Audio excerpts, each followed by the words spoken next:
Olá, eu sou o Dr. Valdemar Carvalho, do Instituto Ideia Fértil, e estou aqui para poder ajudar em algumas respostas a umas dúvidas dos pacientes. Então, eu tenho aqui algumas perguntinhas, como minha menstruação deveria ter vindo e já está atrasada. Eu fiz uma fertilização há pouco tempo. Isso é comum acontecer, né?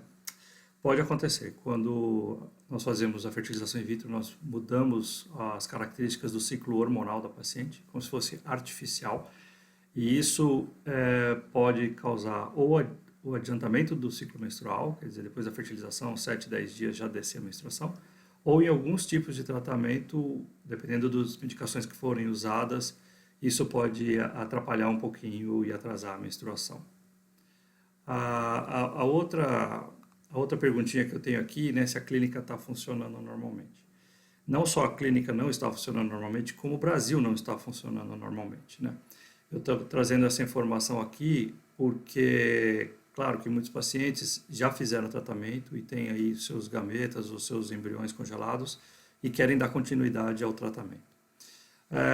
Com toda essa situação do coronavírus, o Ideia Fértil fez uma adaptação de acordo com as regras que são predeterminadas, não só pela Anvisa, mas também pelos conselhos americano e europeu de reprodução, onde nós estamos fazendo ciclos em casos estritamente selecionados, e isso quando eu digo mulheres que já a reserva ovariana está acabando e não pode perder mais tempo, ou pacientes que têm câncer e precisam congelar óvulos ou espermatozoides, e algumas outras situações específicas que nós estamos fazendo, e por isso nós estamos dando atendimento online para selecionar todos os casos. As transferências de embrião não vão ser realizadas neste momento de epidemia ou pandemia do coronavírus. Então, uma das perguntinhas é isso, nós não estamos funcionando normalmente, mas estamos dando atendimento full-time online, e isso as informações estão todas aí nos posts do Instagram, para que a gente possa tirar todas as dúvidas de vocês. Outra pergunta é quando que eu vou poder implantar? A gente ainda não sabe, né? A gente gostaria muito que em 1, 2 meses tudo estivesse resolvido, e é a nossa esperança, mas isso pode perdurar até julho, agosto, e a gente não sabe. Então a gente vai ter que ter um pouco de calma e paciência antes de transferir embrião. Uma outra perguntinha, estou preocupada com meus dois, eu tenho bebê de 2 anos, né, e gostaria de ter um outro filho, queria fazer a fertilização. Esse é um momento, se você tem um filho pequeno, um momento de isolamento social, é um momento ainda de não entrar no tratamento se você não tem nenhum outro problema ou um outro agravante para ter uma fertilização in vitro realizada. Estou vendo aqui várias perguntinhas, tá? Por isso que eu estou aqui. Os procedimentos, depois eles vão continuar normalmente quando tudo se restabelecer, né?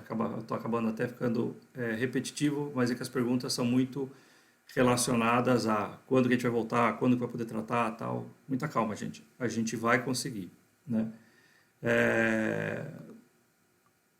Previsão de volta. Ó, aqui tem um caso bastante interessante de uma paciente que está falando que tem síndrome de ovário policístico, né?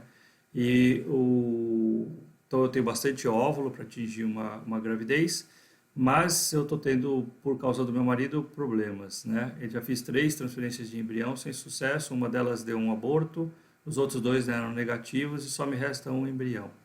O que eu tenho de errado? O que pode estar acontecendo? O que eu posso fazer para que isso possa dar positivo?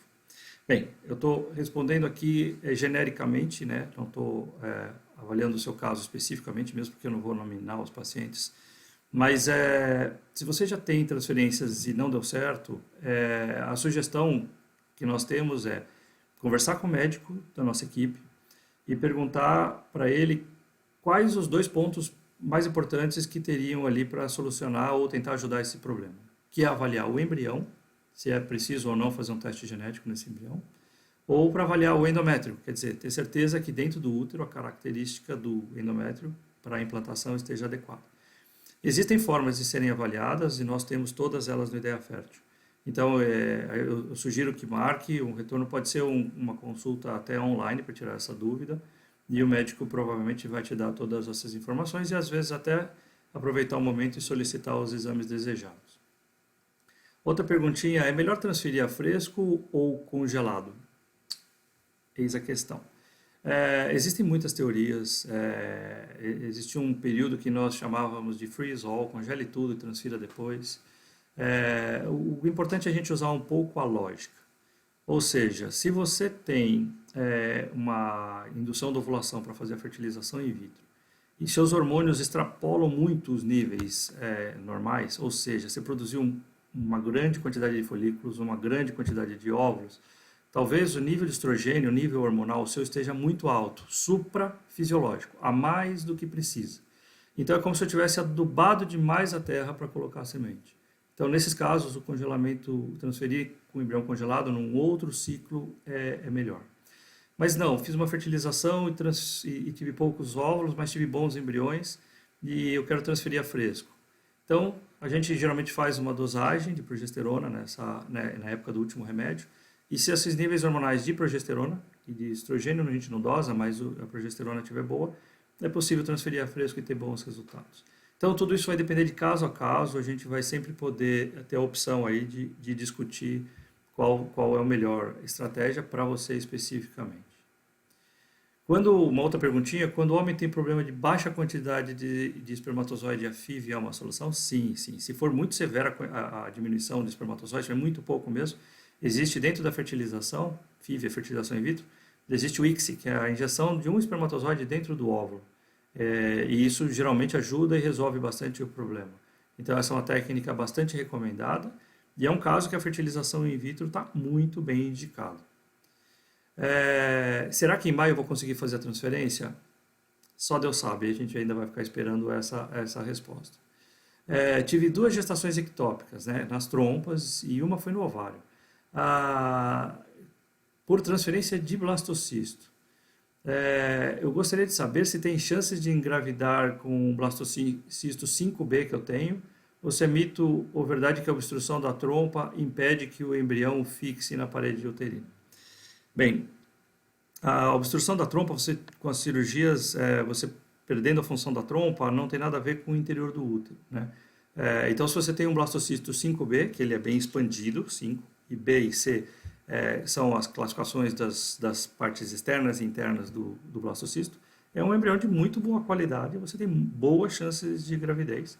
Converse sempre com o médico para pedir orientação e o momento exato para fazer essa transferência. Claro que agora na pandemia não vai ser possível. Boa noite, gostaria de saber quanto tempo os embriões podem ficar congelados, né? Essa pergunta é muito boa que você fez. Os embriões eles podem ficar congelados por anos e anos. Não existe um trabalho que mostre que pode ficar por tantos anos, assim, 5, 10, 15, 20 anos. Eu mesmo tenho neném nascido de 15 anos de embrião congelado. Ele é congelado em nitrogênio líquido, então é muito estável e muito seguro.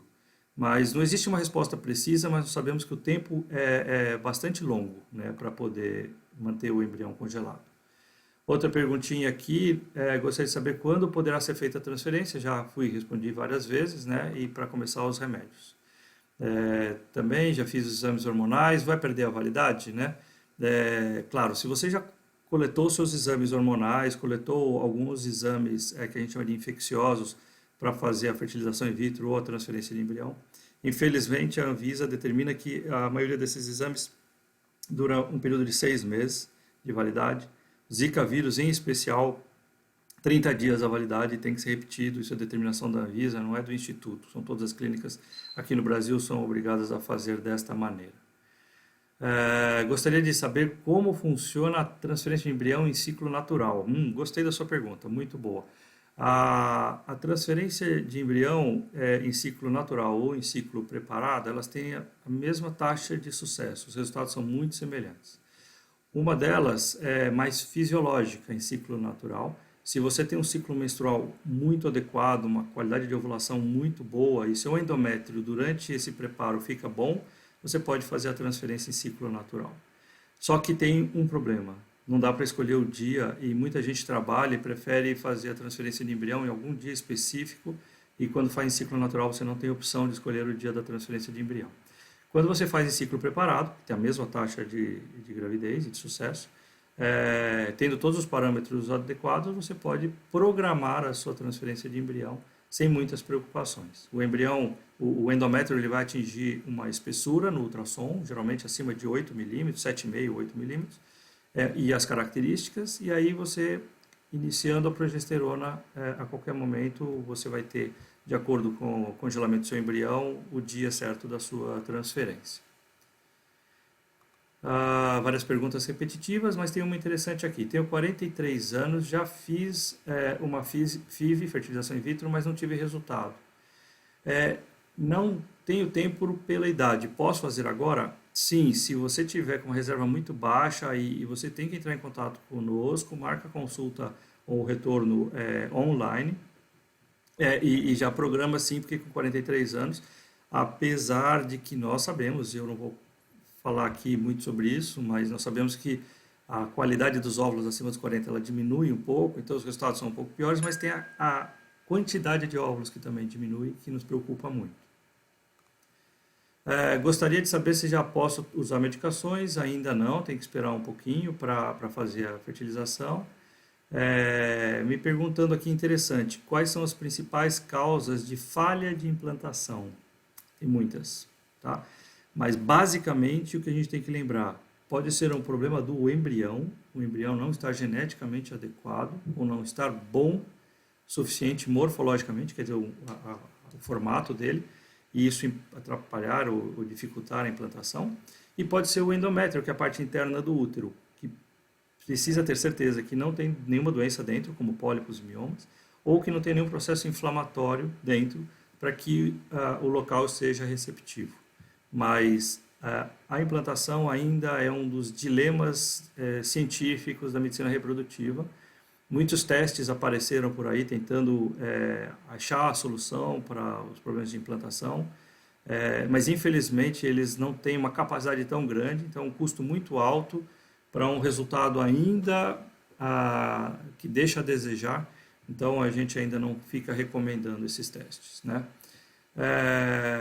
Gostaria de fazer a transferência de um único embrião congelado há 2 anos. Pode fazer sim. Assim que acabar a pandemia, você pode retornar com a gente e fazer. Uma coisa interessante que eu posso falar para vocês é que se esse embrião estiver congelado em outra clínica, o embrião é seu, a gente pode também programar toda a transferência de embrião e trazer para o Ideia Fértil para poder fazer. Estar acima do peso atrapalha no processo de fertilização? Assim, quando a mulher, principalmente, está acima do peso, o homem também, tá? Mas quando a mulher está acima do peso, ela tem um desbalanço hormonal causado pela gordura periférica. Ou seja, o estrogênio, um dos estrogênios, que são 3 tipos, ele não é muito saudável e ele mexe com todo o metabolismo. E ele mexe com ciclo menstrual, ciclo ovulatório, então, ou seja, altera a sua menstruação, altera a sua ovulação, altera os níveis de hormônios da tireoide. Então, toda essa mistura hormonal dificulta bastante para a gravidez. Não que não vá conseguir engravidar, mas atrapalha bastante. A gente sempre sugere procurar um nutricionista, um endocrinologista ou um nutrólogo e tentar achar um peso ideal que você consiga chegar. Não adianta a gente pedir, não, você precisa emagrecer 50 quilos, 30 quilos, não vai ser dessa forma. Vai ser um peso ideal para que você esteja adequada e os hormônios estejam bons para que você possa fazer o tratamento. Eu tenho miomas, outra pergunta, e gostaria de engravidar. Então, depende do tamanho, do número de miomas e da localização deles. Se o mioma for muito grande e interferir dentro do útero, ele tem que ser operado e retirado. Se o mioma estiver no interior do útero, que a gente chama de submucoso, ele precisa ser operado e retirado. Agora, se for um mioma pequeno, na parede do útero ou para fora, ele muitas vezes não precisa ser retirado. A cirurgia ela não tem um grande valor para isso. Mas marcando uma consulta com os nossos médicos especialistas, nós temos um grupo só de cirurgias também, nós daremos todas as informações pertinentes a isso. Gostaria de saber quando é indicado iniciar um tratamento em conjunto com o psicólogo. Na verdade, eu gostaria de dizer que todos os tratamentos de reprodução deveriam ser feitos com auxílio emocional e psicológico. Mas, claro que isso não tem demanda que supra que a gente consiga dar conta. Mas, assim, quando está muito estresse, né? Estresse é uma das maiores causas de abandono, de desistência do tratamento, de desistência de chegar até o sonho de ter o filho. Então, muito estresse ou problemas no trabalho, problemas pessoais, problemas no relacionamento. Muitos casais optam por ter um filho, às vezes, para salvar o relacionamento. Às vezes não tem célula, então já entrou numa menopausa, vai ter que pegar o óvulo doado, o espermatozoide doado. Todos esses casos são indicação muito importantes e precisas para o acompanhamento psicológico durante o tratamento, antes e depois também. Vale muito a pena, nós no Ideia Fértil também temos todo um grupo de psicólogos altamente especializados, não só com mestrado e doutorado, mas com vivência na área, que eu acho que isso seria o mais importante de tudo. Uma mulher de 40 anos já realizou fertilização sem sucesso. Seria ideal o próximo fazer ERA? ERA é um dos diagnósticos que eu citei agora há pouco, que eu falei sobre biópsia do endométrio. Eu me preocupo mais com os 40 anos de avaliação do embrião, para ter certeza que não tem um embrião alterado, do que a avaliação do ERA. Eu acho que a avaliação do útero, da esteroscopia, a avaliação do endométrio e não ter processo inflamatório é mais importante, porque uma implantação só sem sucesso não justifica ir atrás de gastar esse dinheiro com técnicas que ainda não são muito bem definidas na literatura médica. Claro que tem bastante literatura como isso. Tem muitos casos que a gente chega até a usar, mas não é uma técnica que a gente dá garantias ou sucessos do nosso tratamento. Boa tarde. Espermograma, o que é considerado um espermograma normal para fazer um tratamento em reprodução, né? Ou para julgar que um homem é infértil? Bem, o espermograma, como os espermatozoides são muito pequenos, o homem produz todos os dias milhões de espermatozoides. Da produção até a ejaculação, ou seja, ele sair do órgão genital masculino, do pênis, até para poder ir para a vagina de uma mulher ou para fazer uma fecundação, isso tem um período que ele fica amadurecendo lá dentro. E existe uma quantidade que a gente chama de concentração, né, que pelo menos 15 milhões de espermatozoides por ml tem que ter, e tem que ter uma motilidade, né, que esses espermatozoides têm que mexer para frente ou pelo menos para os lados, beirando aí acima de pelo menos 40 a 50% de espermatozoides móveis. E tem o formatinho do espermatozoide, que antigamente a gente levava muito em consideração, hoje a gente considera um pouco menos, mas também é importante, que é a morfologia. Então, se esses parâmetros estão alterados no espermograma, a gente sempre sugere fazer o processamento seminal, no Ideia Fértil nós fazemos em todos os casos, que é submeter os espermatozoides a uma prova, para que eles vejam se eles realmente têm uma capacidade boa ou não. E isso traz bastante informação em relação à qualidade do espermatozoide do homem. Bem, vocês estão vendo que eu estou aqui no ambiente na minha casa, né? Porque também estou fazendo isolamento social, estou também trabalhando muitas vezes online, e eu acho que eu espero, né, ter ajudado aí a dar solução para algumas dúvidas de vocês, e sempre vou estar aí a postos para poder ajudar. Obrigado.